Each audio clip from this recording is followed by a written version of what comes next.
Mga idol, kumusta? Panoorin ito mga idol. Tira ni Milmar sa 8-9-10. Puro na po siya dyan mga idol ha.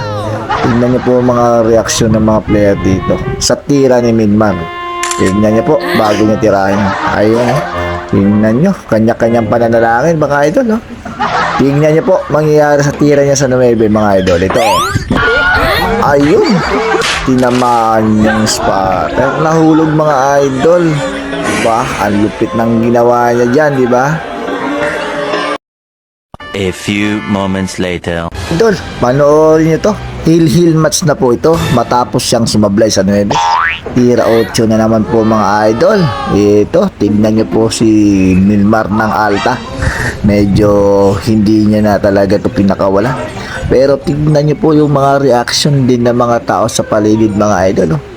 Kasi umaasa na naman po sila. Nasasablay na naman po dito si Milmar. Eto mga idol. Tira si Milmar dito sa last ball. Gis, tignan mo po gagawin niya. No? Para hindi na mapakalito si Dale mga idol. Oh. Tignan niyo po si Adele dito mga idol. Hindi na mapakali. At saka reaction ng mga tao mga idol. Eto mga reaction na nun. Wow. O diba mga idol. Eto tira Gis last ball. Ayun sinagalpak. Ang ganda ng tinira mo doon. Napatayo mo pati si Vice ganda mga idol. Thank you sa panonood mga idol. Mas magandang laban to kaysa naunang tira mo. Milmar, congrats!